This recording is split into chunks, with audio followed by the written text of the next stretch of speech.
অনেক দিন পর সিদ্ধ চালের বিরিয়ানি রান্না করলাম। সিদ্ধ চালের বিরিয়ানি আমার ছেলেমেয়েরা অনেক বেশি পছন্দ করে।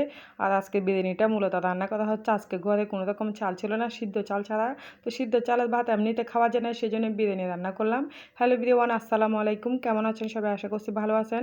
ফ্রিজেও তেমন কিছু ছিল না, শক্ত মাংস ছিল কিছু, আর হাড্ডি ছিল এগুলো। আর বাসায় ছিল হচ্ছে সিদ্ধ চাল, আর কোনো আতপ চালও ছিল না। তো ছেলেমেয়েরা বললো, আম্মু সিদ্ধ চালের ভাত এমনিতে খাওয়া যায় না, আমাদেরকে বিরিয়ানি রান্না করে দাও। তো বিরিয়ানি খাই। আর মূলত চাল নাই বলতে, চাল আপনার ভাই আসার সময় আনবে। তো আজকে কোনোভাবে মানে চালিয়ে তো দিতে হবে, কারণ ছেলে মেয়ের ঘর, এই আর কি। তো আমি ফ্রিজে খুঁজে কিছু শক্ত মাংস আর হাড্ডি পেলাম। আর এখানে পেঁয়াজ রসুন আদা বাটা সব কিছু ব্লেন্ডার করে আমি কাঁচামরিচ কেটে তারপর রান্নাটা করতে আসছি। তো এই গরমে রান্না করতে কিন্তু রান্না করে অনেক অনেক বেশি কষ্ট, কি বলবো। মানে এই কষ্ট কথা কাউকে শেয়ার করা যায় না। ছেলে মেয়ে থাকলে যারা রান্না বান্না করতে হয় বেশি, তারাই বোঝে এই কষ্ট কী জিনিস। আর হাজব্যান্ড থাকলে, আর যারা একা, একদমই একা, রান্না করতে হয় না, আমার মনে হয় তারা তো কোল্ড ড্রিঙ্ক খেয়ে খেয়ে থেকে যাবে। মানে চিন্তা করতে হবে না তাদের। তো যাই কষ্ট আর কি, আমাদের যাদের ছেলে মেয়ে আছে খাওয়ার 3-4টা, তারপর হাজব্যান্ড আছে, হাজব্যান্ড বাড়িতে, তাদের সবচেয়ে বেশি কষ্ট। কারণ ওরা যেমন চায় তেমনই এই গরমে রান্না করতে হয়। আর বিশেষ করেন এখন বয়স দিতে এসেও আমার অবস্থা অবশ্যই টাইট। বয়স দিতে হলে প্রথমত ফ্যানটা বন্ধ করতে হবে, দরজাগুলো সব অফ করতে হবে, না হয় বাইরের কিন্তু আওয়াজ শোনা যায়, এতে কিন্তু বয়স নষ্ট হয়ে যায়। তো তো কষ্ট করে ভিডিও বানিয়ে কী লাভ, ফেসবুক তো এগুলো কোনো কেয়ারিংও করতেছে না। তো যাই হোক, কী আর বলবো, আমি সব কিছু হাতে কষিয়ে দিছি, তারপর হাতে মাখাইয়া কষিয়ে তারপর আমি চালগুলো দিয়ে দিছি। আর আজকের বিরিয়ানিতে আমি বেশি করে হচ্ছে লাল মরিচের গুঁড়া দিছি, কেন জানেন? কারণ এগুলো সিদ্ধ চাল আর চালগুলো অসম্ভব মোটা মোটা। এখানে যদি আমি একটু করে যদি লাল মরিচের গুঁড়া না দিই তাহলে খেতে ভালো লাগবে না।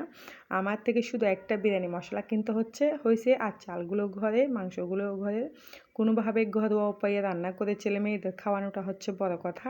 এদিকে আমি কুকারের ভিতরে গরম পানি দিয়ে দিচ্ছি, এখন গরম পানি দিয়ে দিচ্ছি। কিন্তু এই পানিগুলো দেওয়ার পরে আমার কিন্তু আরও পানি লাগছে, কারণ সিদ্ধ চালের কোনো আইডিয়াও আমার থেকে নাই। অনেক বছর হয় মনে হয় সিদ্ধ চাল রান্না করছি। তো একটা ম্যাজিক মশলা দিয়ে দিবে এখানে মজা হওয়ার জন্য, আর বিরিয়ানি মশলা তো হাতে মাখানোর সময় দিয়ে দিছি। আর এখানে বেশি করে আদা বাটা দেওয়া গেছে, আদা বাটা দিয়ে তারপরে আমি মাংসগুলো ভালোভাবে কষিয়ে সিদ্ধ করে নিয়েছি, তারপর চালগুলো দিয়ে দিছি। এখানে মাঝপথে একটু নাড়িয়ে চাড়িয়ে দিচ্ছিলাম, আর একটু মানে 80% হয়ে গেছে চালগুলো, সেজন্য এখন আমি আরও পানি দিয়ে দিচ্ছি।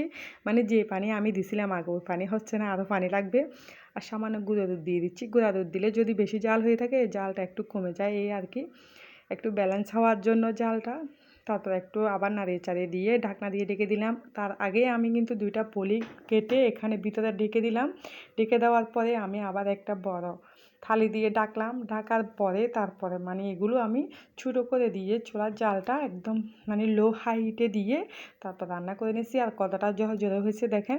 এরকম বিরিয়ানি রান্না করলে কিন্তু একদম একটুও নষ্ট হবে না, নিচ দিয়ে একটু লেগে যাবে না। আর এগুলো মানে একদম কি বলবো, ঝরঝরে হবে, অনেকটা ভালো। তো এইদিকে তো আমার আর আমার ছেলের তো খাওয়ার জন্য, টেস্ট করার জন্য কি বলবো, লোল আসতেছে।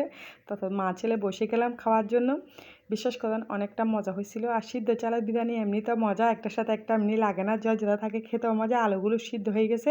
তো সবাই ভালো থাকবেন, সুস্থ থাকবেন, আল্লাহ হাফেজ, আসসালামু আলাইকুম।